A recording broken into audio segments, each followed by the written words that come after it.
બાળકોને વાંચન, લેખન અને ગણન શીખવવું એ પ્રાથમિક શાળાનું મુખ્ય લક્ષ્ય છે. એ આપણે વર્ષોથી સમજીએ છીએ. અને વાંચન વિશે આપણી સભાનતા શિક્ષકો તરીકેની ઘણા વર્ષોથી છે. તો એને માટે આપણે કેટલાક નમૂનારૂપ બાળકોને લઈ અને એમને વાંચતા, એમનું વાંચેલું આપણે રેકોર્ડિંગ કર્યું. અને એ રેકોર્ડિંગ કર્યા પછી આપણે ક્યાં ક્યાં તકલીફો પડે છે એનું એક પૃથક્કરણ કરવાનો પ્રયત્ન કર્યો. એટલે જે બાળકો પહેલા ધોરણમાંથી બીજામાં આવ્યા છે એટલા બાળકોને આપણે લીધા અને એ બાળકોને આપણે લઈ અને નમૂનાના બાળકો જુદે જુદે ઠેકાણેથી અને એમનું જે વાંચન છે એ વાંચનને તપાસવાનો આ એક ઉપક્રમ કર્યો.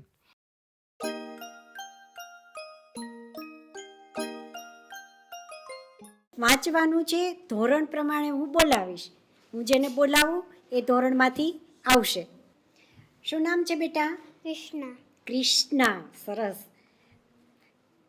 આપણે પેલા શબ્દ વાંચીશું. આવડે છે શબ્દ વાંચતા?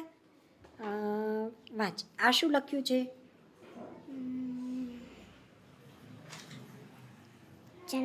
જનકાનું જા, મ, ફળ. ફરી વાર વાંચો. ભણિકાનું ભા, જો બરાબર જો.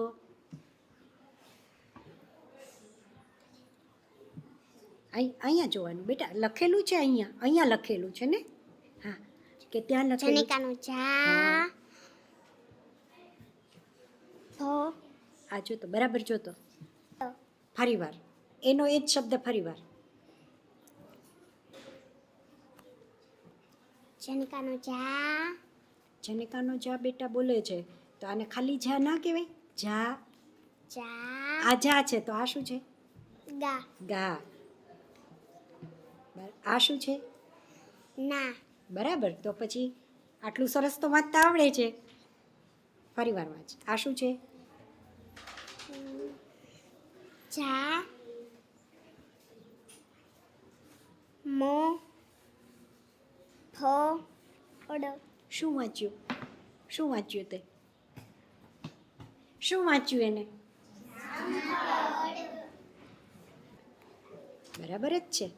ભા, બરાબર જ તે વાંચ્યું તું, પણ તે વાંચ્યું ને એ એક એક અક્ષર છૂટા પાડીને વાંચ્યું. આપણે ભેગું વાંચવાનું છે. આ છૂટું લખ્યું છે કે ભેગું? ભેગું. તો ભેગું વાંચવાનું. જામફળ. અરે વાહ, શાબાશ. ગાજર. અરે વાહ, આમ વાંચ્યું કહેવાય, ગાજર. જનેરસ વાંચી, રાફા, ફો. આ વાંચીશ બેટા? શું લખ્યું છે આ? મરચી, મો, કનકાનું કા, નગારે ન. ફરી વાર વાંચો. મરચી, મો,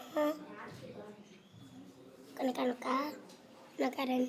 હવે નજીક આવી જાઓ. હવે આમાં તને કે મરચી દેખાય છે બેટા? તો મરચી નહીં બોલવાનું. શું કહેવાનું? મરચી, મરચીનો મ નહીં બોલવાનો, ખાલી મ. કેમ કે અહીંયા મ છે, અહીંયા પણ મ છે, અહીંયા પણ મ છે. બરાબર. વાંચો ફરી વાર. કનકાનું કા, નો. શું વાંચ્યું કે જોઈ? નીલમ, તે શું વાંચ્યું?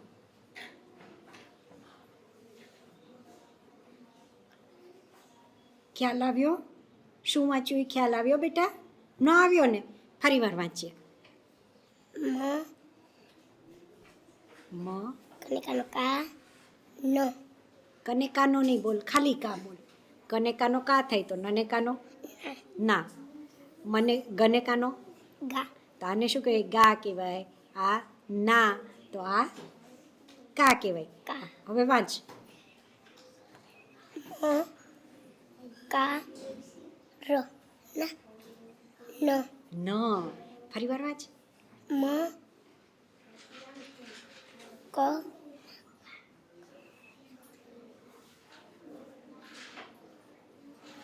નો. શું વાંચ્યું? ખ્યાલ આવ્યો? શું વાંચે છે? કોઈને ખબર પડી? ખબર એટલે નથી પડતી કે બેટા તું છૂટું પાડીને વાંચે છે. ભેગું વાંચે તો ખબર પડે ને ભેગું વાંચવા ત્રણેય અક્ષર સાથે વાંચવા પડે. હે તને ત્રણેય બરાબર આવડે છે, ખબર છે કે શું લખ્યું છે. ન મ પછી પછી ગ મ પછી હવે આ નીચેનું વાંચો. આ વાંચ્યું પછી હવે આ વાંચો. ગ મ તો આ શું છે ગ અને આ શું છે? ગ તો આ તો ગા છે, આના બદલે ગા નથી. Very good. પછી આ શું છે? દાદા વેરી ગુડ. પછી દાદા દાદી વેરી ગુડ. પછી ર ની વેરી ગુડ. પછી લ લી લ વેરી ગુડ. પછી સી સ ર સ વેરી ગુડ. તું બીજા ધોરણમાં આવી કે ત્રીજા ધોરણમાં આવી? બીજા ધોરણમાં આવી. આ રાજુનો પરિવાર છે.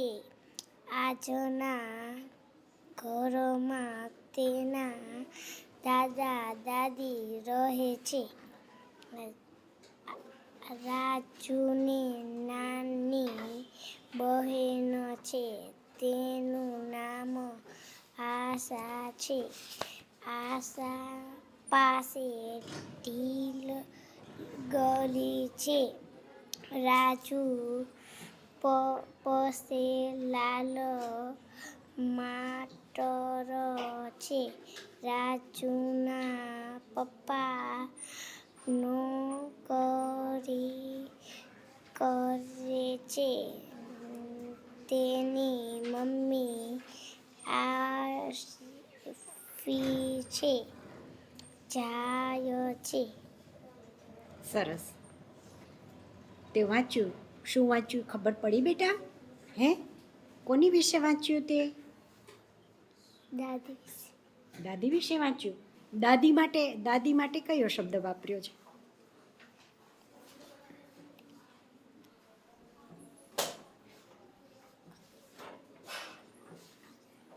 ઢીંગલી કોની પાસે છે? ઢીંગલી છોકરી એનું નામ શું છે?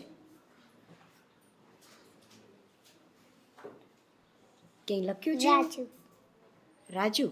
રાજુના પપ્પા માટે અહીંયા રાજુના પપ્પા ક્યાં જાય છે? શું કરે છે?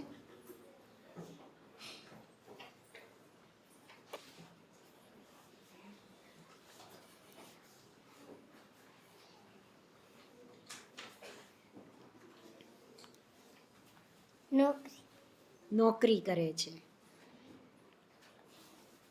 રાજુના કુટુંબ માટે અહીંયા કુટુંબ માટે કયો શબ્દ વાપર્યો છે બેટા?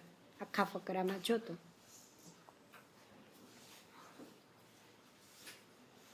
તમે બધાએ સાંભળ્યું ને? તો કુટુંબ માટે કયો શબ્દ આવ્યો આની અંદર? આંગળી ઊંચી કરજો. આ કયો શબ્દ આવ્યો બેટા? પરિવાર. ક્યાં છે આમાં? છે ને? તો કુટુંબ એટલે અને પરિવાર એટલે બંકુ અને પિંકુ. બંકુ નાનો, પિંકુ મોટી. તેઓ ભણવા જાય, સાથે જાય અને સાથે આવે. બંકુ બીજા ધોરણમાં ભણે. પિંકુ ચોથા ધોરણમાં ભણે અને રવિવાર છે. શાળામાં રજા છે. તેઓ જાય. સાંજે વહેલા સમવા જાશે. અરે વાહ, તમે તો વાંચી લીધો આખો ફકરો. તો મને એ કહીશ કે કે પિંકુ કરતા બંકુ નાનો કે મોટો? નાનો. કોણ નાનું? પિંકુ. પિંકુ છોકરો છે કે છોકરી? છોકરો. બીજા ધોરણમાં કોણ ભણે છે?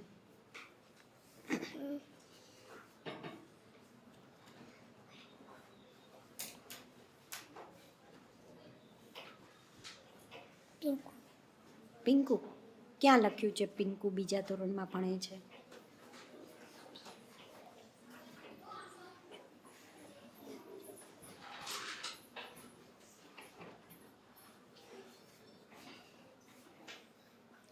હવે દર અઠવાડિયે શાળામાં રજા હોય છે, તો કયા વારે રજા હોય છે? રવિ. ક્યાં લખ્યું છે? આમાં લખ્યું છે? ક્યાં લખ્યું છે બતાવો. અને રજાને દિવસે બાળકો શા કારણે વહેલા રમવા જઈ શકે? સાંજે. ક્યારે નહીં, ક્યાં કારણે?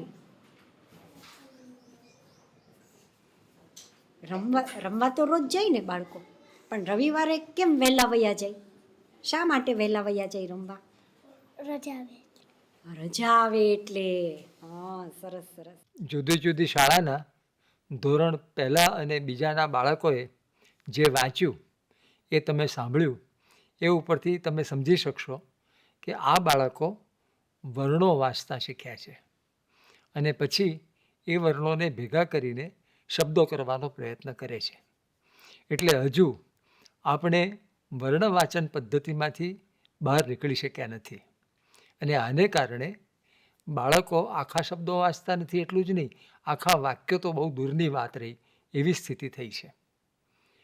આપણા પાઠ્યપુસ્તકમાં એમ કહ્યું છે, કલરવથી શરૂ કરી અને કલ્લોલ, એ વાક્ય બરાબર સમજવા જેવું છે કે બાળકોને જ્યાં સુધી વાંચીને સમજતા ન આવડે, માત્ર વાંચતા ન આવડે એમ નથી લખ્યું, બાળકોને જ્યાં સુધી વાંચીને સમજતા ન આવડે ત્યાં સુધી પાઠ્યપુસ્તક દ્વારા ધાર્યું શિક્ષણ આપી શકાતું નથી. તેથી આ પણ અગત્યનું છે, બરાબર જુઓ. તેથી પાઠ્યપુસ્તક ઉપરાંત અન્ય સાધનોનો શિક્ષણમાં ઉપયોગ થવો જોઈએ. એટલે કે પાઠ્યપુસ્તક ઉપરાંત આપણે દરેક વખતે સમજીએ છીએ કે પાઠ્યપુસ્તક એ આપણું સાધ્ય નથી, પાઠ્યપુસ્તક એ આપણું એક સાધન છે. એટલે પાઠ્યપુસ્તક સિવાય કશું ભણાવી શકાય નહીં એ વાત આપણે સ્વીકારવી નહીં. વાંચનની ઉત્તમમાં ઉત્તમ પદ્ધતિ શબ્દ વાંચન પદ્ધતિ છે અને આ વાત છેક મોન્ટેસોરીના સમયથી અને ગીજુભાઈ દ્વારા પણ અહીંયા પ્રસ્થાપિત થયેલી છે. એટલે શબ્દ વાંચન પદ્ધતિ તરફ શિક્ષકોએ જવું જોઈએ, એ અત્યંત જરૂરી છે. એવું નથી જવાતું. એટલે આપણે આ ઉદાહરણોમાં જોયું કે પેલી પહેલા ધોરણમાંથી બીજા ધોરણમાં આવેલી જે દીકરી છે એને વાંચવાનું આવ્યું ત્યારે એ વાંચે છે કે જને કાનો જા, મને કાનો મ, ફને કઈ નહીં ફ, ળને કઈ નહીં ળ, જામ ફળ. એટલે આ છૂટું વાંચવા ટેવાયેલા છીએ અને એને કેટલી બધી મદદ કરવી પડે છે એ જામફળ વાંચવામાં. અને એટલે ફળ સુધી પહોંચતા પેલો જામ એના મગજમાંથી નીકળી જાય છે. એટલે આખો શબ્દ કયો હતો એ એના મગજમાં આવતું જ નથી. કયું ફળ હતું? તો એ જામફળ હતું, એ એના મગજમાં આવતું નથી. એ આ તકલીફ થાય છે. એ જ રીતે માખણમાં પણ તમે જોયું હશે કે માખણ પણ એ છૂટું છૂટું કરીને વાંચે છે. મકાન વાંચવાનું આવ્યું ત્યારે એ શરૂઆત વાંચે છે મરચીનો મ, એટલે મકાનનો જે કોન્સેપ્ટ છે અથવા મકાનનું જે ચિત્ર છે એ તો એના મગજમાં આવતું જ નથી. મકાનના ચિત્રને એના મગજમાં આવતા પહેલાં મનો મરચી પહેલાં એના મગજમાં આવે છે. એના મગજમાં મકાનનું ચિત્ર આણવું છે પણ એના મગજમાં મરચીનું ચિત્ર આવે છે.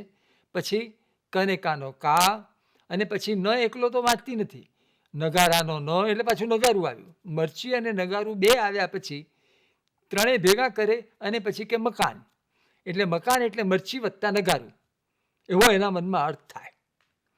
આ મુશ્કેલી છે કે વાંચીને સમજતા એટલા માટે ન આવડે કે આ બધા વર્ણો દ્વારા જે અર્થો સુધી પહોંચાય છે, જેમ સાંભળીને ધ્વનિઓ દ્વારા અર્થો સુધી પહોંચાય છે, એમ વાંચીને વર્ણો દ્વારા એ બધા વર્ણો ભેગા થઈને અર્થો સુધી પહોંચાય છે. એ અર્થો સુધી પહોંચવાનું આ બાળકો માટે મુશ્કેલ થઈ જાય છે. ધોરણ બીજાના બાળકે શું વાંચ્યું તે કહી શકતું નથી.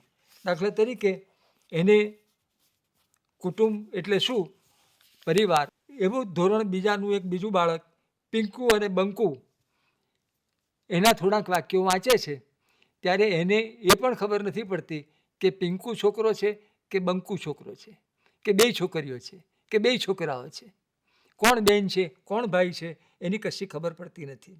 માત્ર ને માત્ર જેને આપણે કહીએ કે વર્ણો અને કાના માત્ર જે આપણે શીખવાડ્યું છે, એટલે આપણે પહેલાં લખતા શીખવાડીએ છીએ અને પછી વાંચતા શીખવાડીએ છીએ, એનું આ પરિણામ છે. પાઠ્યપુસ્તક મેં તમને કહ્યું એમ જે ક્રમમાં જાય છે એ જ ક્રમમાં આપણે જવું એ જરૂરી નથી. આપણે પહેલાં વાંચતા શીખવીએ તો બાળકોને લખતા શીખવાનું સહેલું પડે છે. આવું આપણે દરેક તબક્કે શીખીને આવ્યા છીએ અને એનો અમલ થવો જોઈએ. તારું આખું નામ બોલ. ગોપાલ બળદેવભાઈ મકવાણા. કયા ધોરણમાં ભણો છો? પહેલા આજે અમારે મેળામાં જવાનું હતું. વહેલા ઉઠ્યા, છટપટ નાહી લીધું, કપડાં પહેરી લીધા, દોડીને બસ સ્ટેન્ડ પહોંચી ગયા. બસ આવી, તેમાં ભીડ હતી એ તો ઊભી ન રહી. બીજી બસમાં થોડી જગા મળી, બસમાં બેઠા. બસ. તારું નામ આખું? જાનવી સુનિલભાઈ સોલંકી. કયા ધોરણમાં ભણો છો? પહેલા રણમાં રેતી હોય, દૂર દૂર સુધી રેતી હોય. રણમાં રેતીના મોટા ઢગલા હોય. તને ધુવા કહેવાય. બપોરે રેતી ખૂબ તપે, ખૂબ તાપ લાગે, ખૂબ તરસ લાગે. તેને ધુવા કે કહેવાય.